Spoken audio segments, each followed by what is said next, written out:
What moment made you realize your parents valued you more for what you provided than for who you are? My stepfather shredded my adoption papers the day his biological child arrived. I retaliated by damaging his carefully constructed family image. Now he's seeking my forgiveness. I discovered my stepfather planned to adopt me in the same week he declared I could no longer call him Dad. My mother married Mark when I was 6. My birth father passed away when I was 3, so I hardly remembered him. Mark appeared like a savior, charming, successful, and seemingly eager to be a paternal figure. Looking back, he valued the impression he made more than he valued me. Mark thrived on compliments. When people praised him for stepping up, he'd radiate joy and draw me closer. "This is my son," he'd declare with pride. Yet, when we were alone, things differed. He'd become irritated with my learning challenges, saying things like, "You're real, Dad probably would have understood you better." Then he'd apologize, and the pattern persisted. By the age of 10, I desperately sought his approval. I addressed him as Dad because he expected it. His parents barely tolerated me, always remarking on the strength of blood ties. Mark would defend me publicly, then privately instruct me to try harder to win them over. The adoption discussion began when I was 15. Mark had received a promotion, and was basking in his perfect family portrayal. "I want to make it official," he announced, sliding documents across the table. My mother shed happy tears. I felt a sense of relief. Perhaps now he'd cease threatening to leave when I disappointed him. Then my mother became pregnant. The shift was immediate. During the ultrasound, he repeatedly said, "My baby, my actual baby." When it was revealed to be a boy, Mark almost wept. "A son, to carry on my name," he stated, as if I were non-existent. His parents suddenly transformed into grandparents of the year, bringing family heirlooms for the next generation.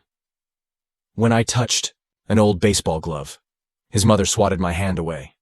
"That's for Mark's son," she declared. Mark simply smiled. He knows his place. The facade crumbled more frequently. He'd compare me to the infant constantly. "Jake won't need special tutoring. Jake will probably be athletic like me." When I became upset, he'd manipulate me. "Why can't you be happy for your brother?" Our weekend fishing trips ceased. The college fund intended for me became Jake's future. When I reminded him of his promises, he laughed.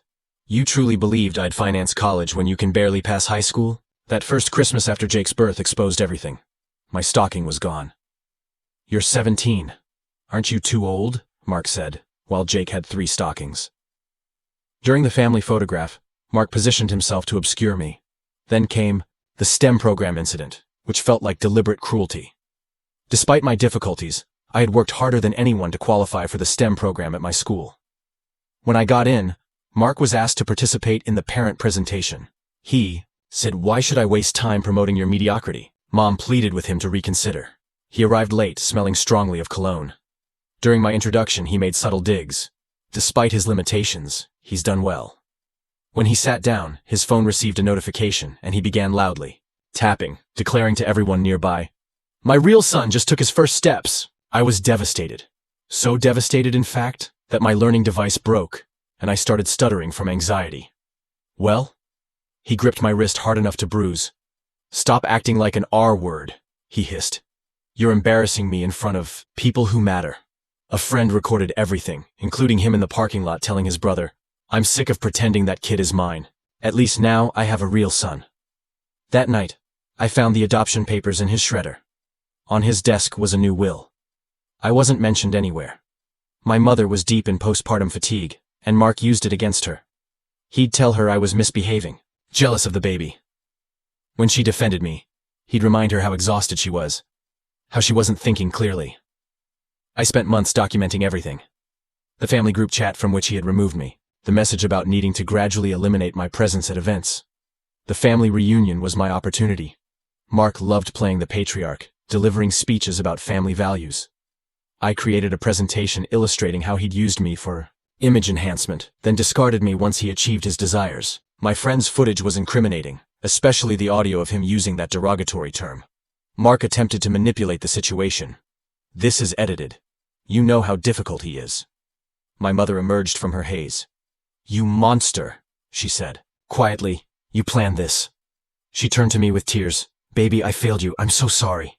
The divorce was brutal. Mark tried to claim abandonment. The judge reviewed everything, including records showing Mark transferring money from my college fund to Jake's trust. During custody proceedings, Mark made one final attempt. I invested 12 years in that boy. I deserve something. He's not a business venture, the judge replied coldly, though clearly that's how you viewed him. We may have secured my college fund, but Mark was pursuing full custody of my brother. I knew Mark would fight unfairly, but I didn't anticipate his swiftness. Within days of the divorce papers being filed, his lawyer sent a thick envelope. My mother's hands trembled as she opened it. Page after page of accusations, each more twisted than the last. Mark alleged my mother had been emotionally abusive to me for years. He'd gathered evidence, photos of my bruised wrist from when he'd grabbed me, claiming my mother did it. Screenshots of my social media posts about feeling overwhelmed, reframed as pleas for help from an abusive home. Even my learning device breaking became proof of my mother's violent outbursts. The worst part was a statement from his mother. She swore she'd witnessed my mother screaming at me during family dinners, calling me stupid and worthless. Complete fabrication, but written with enough detail to sound convincing.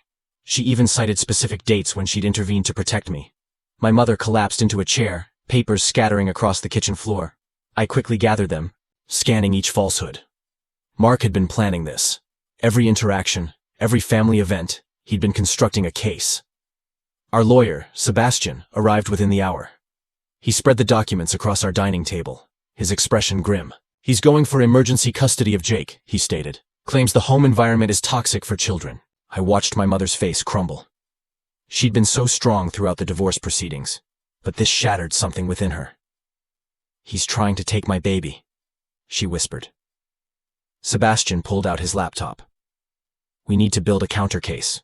Immediately. Character witnesses, documentation, everything. He turned to me. You said you kept records. I ran to my room and returned with a box. Months of evidence, screenshots, recordings, even a journal I'd maintained documenting Mark's conduct. Sebastian's eyes widened as he reviewed it. This is good, but we need more. Mark's painting a picture of a long-term pattern.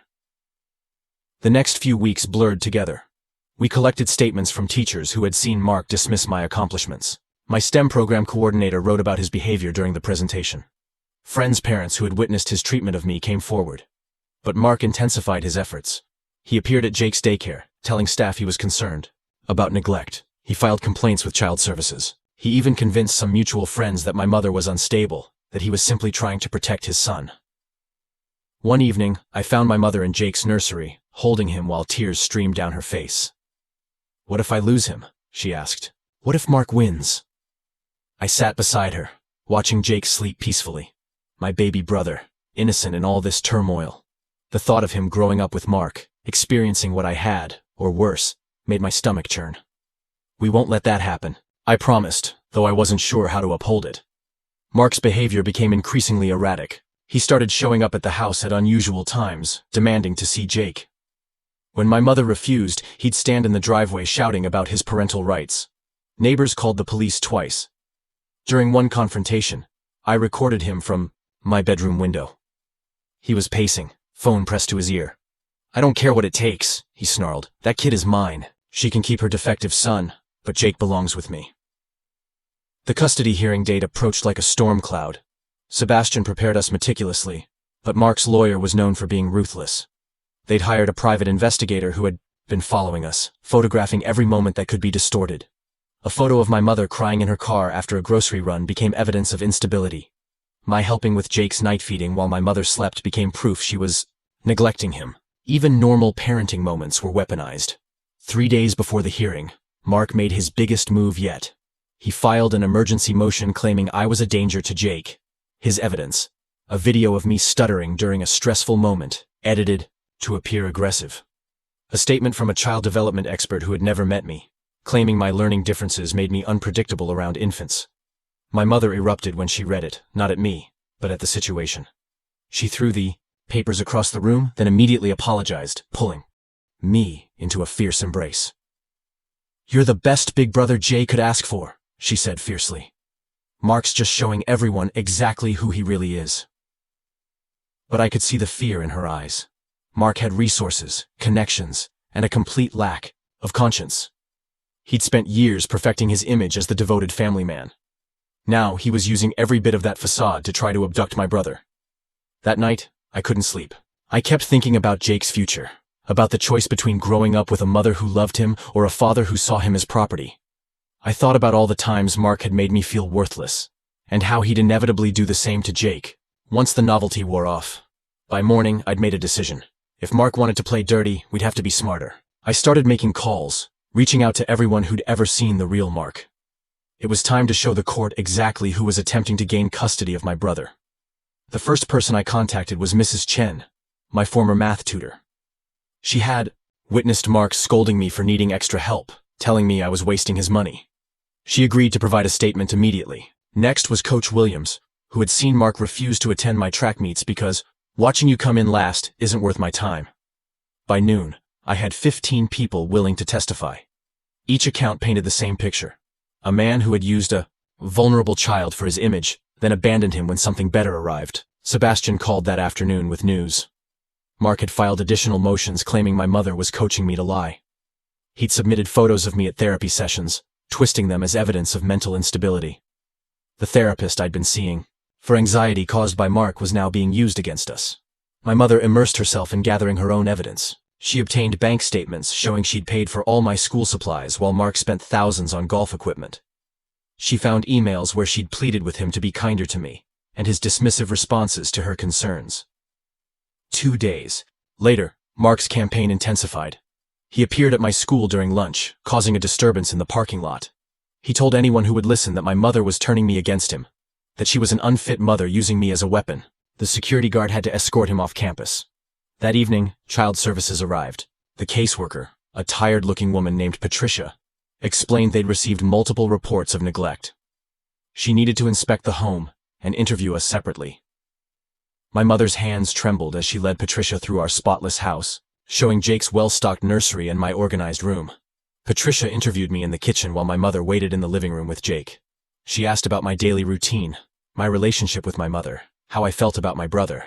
I answered truthfully, explaining how my mother had always protected and supported me, even when Mark made it difficult. The report mentions you have violent episodes, Patricia said carefully. Can you tell me about that? I explained my stuttering, how it was a coping mechanism for anxiety, completely harmless. I showed her documentation from my doctor confirming this. Patricia nodded, taking notes. The inspection lasted 3 hours. Before leaving, Patricia pulled my mother aside. Off the record, she said quietly. I've seen this before. One parent trying to weaponize the system against the other. Document everything. Mark's next move came through his parents. They started calling my mother's workplace, telling her colleagues she was an abusive mother. They appeared at Jake's pediatrician appointment, demanding to see his medical records, claiming they had concerns about his care. The receptionist had to threaten to call security. I started sleeping in Jake's room, worried Mark might attempt something desperate. My mother installed new locks and a security system. We lived in a constant state of vigilance, flinching at every car that slowed near our house. Sebastian worked tirelessly, but Mark's lawyer kept filing new motions. They claimed my mother was alienating Jake from his father. They submitted photos of Jake crying, normal baby behavior, as evidence of distress. They even tried to subpoena my medical records, arguing my disabilities made the home unsafe. One morning, I woke to find our car tires slashed. The security camera showed a figure in dark clothing, face covered. We couldn't prove it was Mark, but the timing was suspicious. My mother called the police, adding another report to our growing file.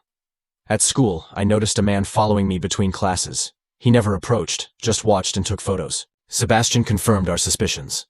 Mark's private investigator, searching for any behavior they could distort.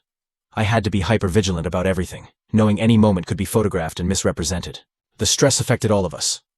My mother barely slept, constantly checking on Jake. I struggled to focus on schoolwork, my grades slipping. Jake picked up on the tension, becoming fussier than usual. Mark's strategy was working, wearing us down before the hearing. Then came the social media assault. Fake accounts appeared overnight, spreading falsehoods about my mother. They posted edited photos suggesting neglect, shared fabricated stories about her violent temper. My mother's friends started receiving messages asking if they'd noticed warning signs. We reported every account, but new ones appeared faster than they could be removed. The damage to my mother's reputation was spreading. Some of her coworkers started treating her differently, wondering if there was truth to the rumors. Sebastian advised us to stay off social media entirely, but the damage was done. Mark had turned our lives into a public spectacle, all while maintaining his image as the concerned father simply trying to protect his son. One afternoon, while my mother was at work, Mark's mother appeared at our door. She stood on our porch, demanding to see Jake. When I refused to open the door, she started screaming about her rights as a grandmother, loud enough for all the neighbors to hear. I called my mother, who called the police. By the time they arrived, she'd worked herself into hysterics, claiming I'd threatened her. The officers took statements from everyone, including neighbors who had witnessed her creating the disturbance. Another report for our file. That night, my mother broke down completely. She sat at the kitchen table, surrounded by legal documents, sobbing. "Maybe I should just let him have Jake," she said. "Maybe that would be better than putting everyone through this." "No," I said firmly. "That's exactly what he wants. He's trying to break you." I pulled out my phone and showed her the videos I'd been collecting. Mark at school ranting to anyone who would listen. His mother's porch performance, the private investigator following me. "He's showing everyone who he really is," I said. "We just have to make sure the judge sees it too." Sebastian called with a development. He'd found something interesting in Mark's financial records. Large cash withdrawals coinciding with each escalation. Payments to the private investigator, the social media campaign. Even what looked like bribes to potential witnesses. "This is good," Sebastian said. "It shows a pattern of manipulation, but we need more concrete evidence linking him to the harassment." I remembered something. During one of Mark's driveway tantrums, he'd mentioned his brother helping him handle things. His brother, Alex, who worked in IT and had always resented my mother for trapping Mark with another man's child. I shared this with Sebastian, who immediately started investigating. Within days, he'd traced several fake social media accounts back to IP addresses associated with Alex's workplace. The digital harassment campaign was unraveling. But Mark wasn't finished. He filed an emergency motion claiming my mother had violated custody arrangements by denying him access to Jake. He conveniently omitted that he only had supervised visitation, which he'd been skipping to create the appearance of being kept from his son. The hearing for the emergency motion was scheduled for the following week. Sebastian warned us that Mark would likely use it as a preview for the main custody hearing, testing his arguments and seeing our evidence. My mother spent every evening preparing with Sebastian, going over potential questions, practicing her responses. I worked on organizing our evidence, creating a clear timeline of Mark's behavior from the day Jake was born. 3 nights before the hearing, our security system alerted us to movement in the backyard. My mother called 911 while I checked the cameras. A figure was trying to force the lock on the back door. The police arrived quickly, but the intruder had fled, leaving behind a crowbar. The officer taking our statement looked familiar. As he was leaving, he pulled me aside. "I was here last month for the driveway incident," he said. "Same address keeps coming up in our system. You might want to mention that pattern to your lawyer." Sebastian was thrilled. A documented pattern of escalating harassment, all centered around custody disputes. He subpoenaed the police records, adding them to our growing case file.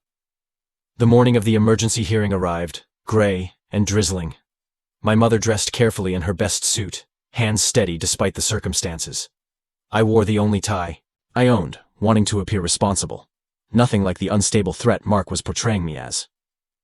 As we walked into the courthouse, Mark stood by the entrance with his lawyer, looking every inch the concerned father. He'd even worn a Jake's first Christmas pin on his lapel, a photo I recognized from the holiday he'd excluded me from. "All this could have been avoided," he said as we passed, "if you'd just been reasonable about my son." My mother didn't respond, but I saw her jaw tighten. We made our way to the courtroom where Sebastian was already arranging our documents. The judge entered, and I recognized her from the divorce proceedings, Judge Martinez, who had seen through Mark's manipulation before. Mark's lawyer opened with a sob story about a father being kept from his infant son, denied the chance to bond during crucial early months. He painted my mother as vindictive, using Jake as a weapon in her bitterness over the divorce. Then it was Sebastian's turn. He methodically presented the evidence, the police reports, the harassment, the financial records showing Mark orchestrating a campaign to break my mother down.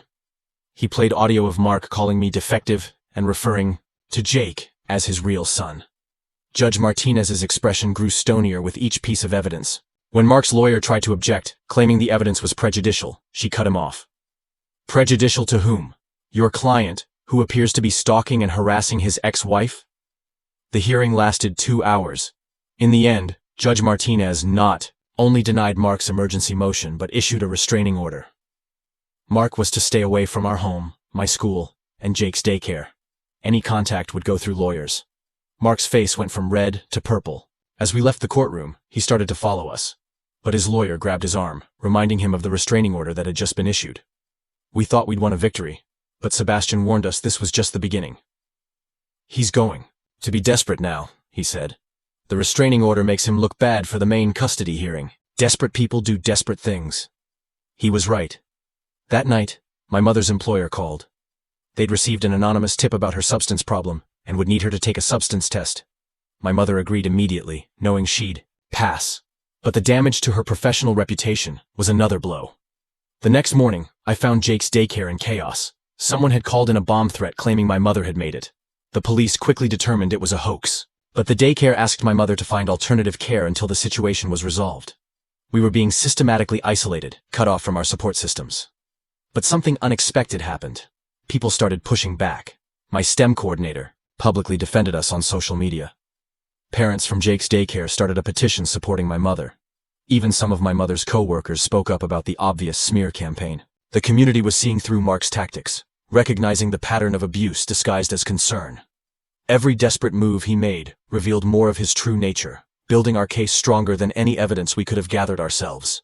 The main custody hearing arrived faster than expected. Mark's lawyer had pushed for an expedited date, claiming the restraining order was preventing a father from seeing his child. Sebastian warned us this was strategic. Less time for us to prepare, more chance we'd make mistakes. The courthouse steps were packed with reporters. Somehow, Mark had leaked the story to local news, portraying it as a father's rights case. He stood before the cameras, tissue in hand, voice breaking as he spoke about missing his son's milestones. Inside the courtroom, there was standing room only. Mark had filled it with supporters, colleagues who knew his public persona, church, members who'd heard his version of events. They glared at us as we entered. Judge Martinez reviewed the mountain of evidence. Mark's lawyer went first, painting my mother as unstable, vindictive, coaching me to lie. He presented the edited videos, the twisted photos, the paid expert testimonies. Each falsehood was delivered with conviction. Then came our turn. Sebastian started with the police reports. 23 incidents in 4 months. The security footage of Mark's late-night visits. The financial records showing payments to Alex for the cyber harassment campaign. Bank statements proving Mark had drained my college fund while telling people my mother had stolen it. Mrs. Chen testified about Mark's treatment of me. Coach Williams described years of emotional abuse disguised as tough love. The daycare director explained how Mark's actions had traumatized not just our family, but their entire facility. Patricia from Child Services took the stand. Her report was damning. A home visit revealing a loving, stable environment being systematically attacked by an obsessive ex-husband. She'd investigated hundreds of cases, and this was textbook harassment disguised as concern. Mark's composure cracked when Sebastian played the audio recordings. His voice filled the courtroom, calling me defective, saying Jake was his real son, threatening to destroy my mother if she didn't comply. His supporters shifted uncomfortably, seeing behind the mask for the first time. His mother was called to testify. Under oath, her story fell apart. She couldn't keep dates straight, contradicted herself repeatedly. When Sebastian showed evidence that she'd been at her sister's in Florida during the alleged incidents, she broke down, admitting Mark had coached her. The IT forensics expert testified next. He traced the harassment campaign directly to Alex's work computer. Timestamps showed Mark had been sitting next to him during several posts. The concerned citizens reporting my mother were all fake accounts created from the same IP address. Mark took the stand, still trying to play victim, but Sebastian had prepared meticulously. Each lie was countered with evidence. When Mark claimed he'd never used that derogatory term, Sebastian played the video from the STEM presentation. When he denied draining my college fund, bank records appeared on the screen. The breaking point came when Sebastian asked about Jake's future. "What are your plans for your older son if you get custody?" Mark's mask finally slipped completely. "He's not my son," he snarled. "I wasted 12 years on that defective kid. Jake deserves better than growing up around that." The courtroom went silent. Even his lawyer looked stunned. Judge Martinez's expression was unwavering. Closing arguments were brief. Mark's lawyer tried damage control, but the evidence was overwhelming. Sebastian simply reminded the court that actions speak louder than words, and Mark's actions showed exactly who he was. We waited in the hallway while Judge Martinez deliberated. Mark paced like a caged animal, his supporters having quietly left. His parents sat in a corner, his mother still crying over her perjury. 2 hours later, we were called back. Judge Martinez didn't mince words. Full custody to my mother. Mark would have supervised visitation only, pending completion of anger management and parenting classes. The restraining order would remain in effect. He was ordered to pay child support and restore my college fund with interest, but she wasn't done. She'd referred his mother's perjury to the prosecutor. The cyber harassment would be investigated as criminal stalking. Mark's face went white as he realized he might face jail time. Outside the courthouse, the reporters were waiting. But this time, they'd done their research. Questions flew at Mark about the evidence, the recordings, his treatment of me. He pushed through them. Nothing left to say. That evening, our house felt different, quieter, safer. My mother tucked Jake into his crib without checking the windows first. I did homework without worrying about being photographed. The security system stayed silent. Sebastian called with updates over the following days. Alex had been arrested at work for cyberstalking. Mark's mother was charged with perjury. Several of Mark's supporters had reached out to apologize, saying they'd had no idea. My STEM coordinator invited me to speak at a conference about overcoming adversity. Mrs. Chen offered to continue tutoring me for free. Coach Williams asked if I wanted to try a different sport, one where coming in last didn't matter as long as I tried. My mother returned to work without whispers following her. Jake's daycare welcomed us back with apologies and a new security system. The community that Mark had tried to turn against us became our strongest support system.